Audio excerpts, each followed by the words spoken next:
पूर्वी भाजपा के कद्दावर नेता हुआ करते थे यशवंत सिन्हा, अब लगातार भाजपा से नाराज चल रहे और लगातार भाजपा के खिलाफ वो काम कर रहे हैं। और इसी के तहत उन्होंने इस बार झारखंड में 9 जगह पर अपने प्रत्याशी उतारे हैं, जो निर्दलीय के रूप में झारखंड विधानसभा चुनाव में भाग ले रहे हैं। इसी के तहत हटिया विधानसभा चुनाव में उन्होंने अपने समर्थन से एक प्रत्याशी को उतारा है, जिनका नाम है दिवाकर प्रसाद साहू, और जिनके चुनाव प्रचार के लिए उन्होंने आज रांची में एक प्रेस वार्ता का आयोजन किया। मौके पर क्या कुछ कहा, आइए आपको सुनाते हैं। मुझे बहुत खुशी है कि अटल विचार मंच के उम्मीदवार जो हटिया से चुनाव लड़ रहे हैं, दिवाकर साहू जी, उनके चुनाव कार्यालय के उद्घाटन का आज हमें सुअवसर प्राप्त हुआ। अटल विचार मंच एक बिल्कुल नई संस्था है, नई पार्टी है। मेरे पास एक लिखित वक्तव्य भी है जो मैं आप लोगों को उपलब्ध करा दूंगा, लेकिन मैं इतना कहना चाहूँगा कि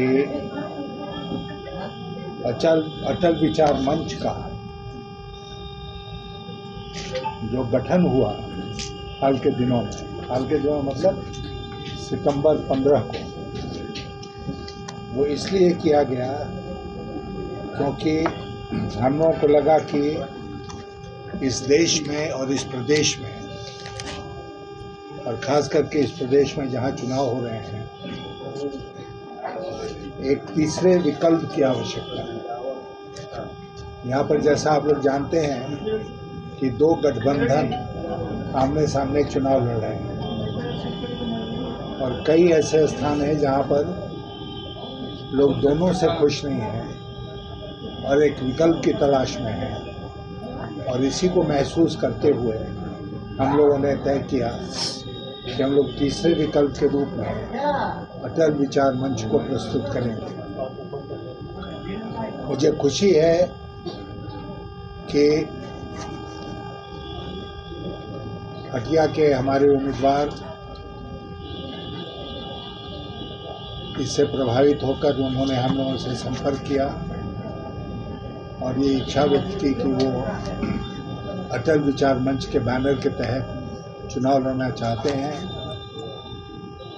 और दिवाकर साहू जी का जो प्रभाव है इस क्षेत्र में, उसको ध्यान में रखते हुए हम लोगों ने सोचा कि ये अटल विचार मंच की तरफ से एक बहुत दमदार उम्मीदवार साबित होंगे, और इसलिए इनके आग्रह को स्वीकार करते हुए हम लोगों ने अटल विचार मंच से इनको प्रत्याशी बनाया। इस प्रेस विज्ञप्ति में मैंने कहा है कि आज देश में जो समस्या है, ईचागढ़ से हम लोगों ने कैंडिडेट खड़ा किया है, जमशेदपुर पूर्वी से कैंडिडेट खड़ा किया है, हटिया बैठे ही हैं, मांडू से हम लोगों ने खड़ा किया है, हजारिया ग्रामगढ़, बड़का गांव से हम लोगों ने खड़ा किया है, बरही से हम लोगों ने खड़ा किया है, बरकट्ठा से हम लोगों ने खड़ा किया है, धनवार से हम लोगों ने खड़ा किया है, और टुंडी से हम लोगों ने खड़ा किया। हमारे पास और भी लोग आए थे, लेकिन हमने जैसा कहा कि थोड़े हम लोग भी सेलेक्टिव थे कि हर किसी को अटल विचार मंच का उम्मीदवार नहीं बनाएंगे, और इसीलिए सोच विचार करके हम लोगों ने 9 उम्मीदवार पूरे झारखंड में खड़ा किए हैं। और एक बहुत समाज सुधारक विचारधारा से संबंध रखने वाले श्री यशवंत सिन्हा जी का, इनसे मेरी पहली मुलाकात 2004 में इसी पिस्का मोड़ में सर का एक मीटिंग था, प्रचार करने आए थे, हुई थी। तब ये मंत्री थे और मैं इनके बातों से बहुत प्रभावित हुआ और इनका विचारधारा से जुड़ गया। लेकिन सर से बार बार मिलने का मौका नहीं मिला।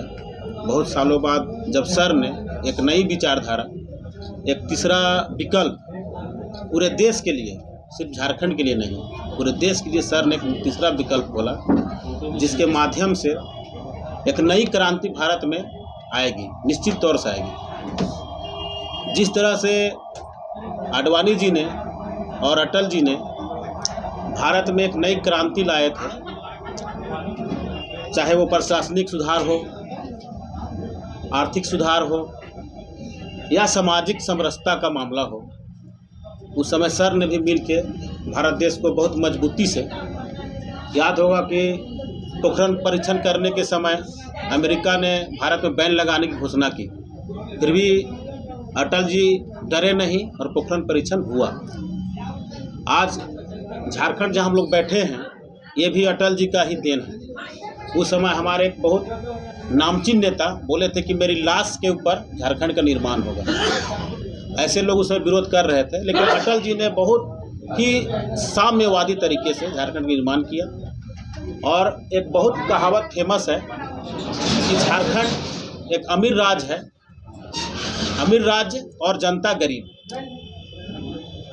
आपको मालूम होगा कि भारत का 40% संसाधन, जिसे हम लोग खनिज बोल सकते हैं, आज झारखंड में है। और भारत के अगर जनगणना के जनसंख्या के अनुसार हम लोग देखा जाए तो 26% लोग यहाँ गरीब से आते हैं, झारखंड में ही गरीब है। आज 24 साल झारखंड के बनने के बाद भी अनेक सरकारें आई, अनेक लुभावने प्रस्तावना दिए, अनेक वादे किए, कुछ पूरा नहीं हुआ। आज भी झारखंड के लोग दूसरे राज्यों में, अभी फिलहाल में ही पढ़े होंगे पेपर में, लोग मार के भगाते हैं झारखंडी को। कोई रोजगार का व्यवस्था नहीं है। आज जो यहाँ पे 1000 रुपये देने की, 2000 देने की जो परंपरा शुरू की गई है, ये तो लोगों को बिगाड़ रही है। आज हमारा झारखंड संसाधन प्रचुर मात्रा में तो यहाँ है, लेकिन यहाँ के ज़्यादातर लोग किसान हैं। किसान के बारे में कुछ सोच ही नहीं रहा है। न किसी को खाद मिल रहा है, न बीज मिल रहा है, न दवा मिल रहा है। और खेती का, जैसे आप लोग जानते हैं, भारतीय कृषि के साथ साथ झारखंड की भी कृषि मानसून के साथ जुआ है। कभी वर्षा ही नहीं होगी तो कभी अतिवृष्टि हो जाएगी। सरकार के पास कोई पॉलिसी नहीं है। और यहाँ पे भ्रष्टाचार चरम सीमा पे है। आप लोग आए दिन देखते होंगे, जब रेट पड़ता है तो 600 करोड़, 500 करोड़, 200 करोड़, 100 करोड़, अफसर नेता सब भ्रष्ट हैं। इन्हीं सब चीज़ों से जनता को निकालने के लिए और झारखंड के लोगों को उनकी सही हक दिलाने के लिए, उनकी गरीबी दूर करने के लिए सर ने एक तीसरा मंच बनाया है, अटल विचार मंच। मैं इनके विचारधारा से बहुत प्रभावित हुआ और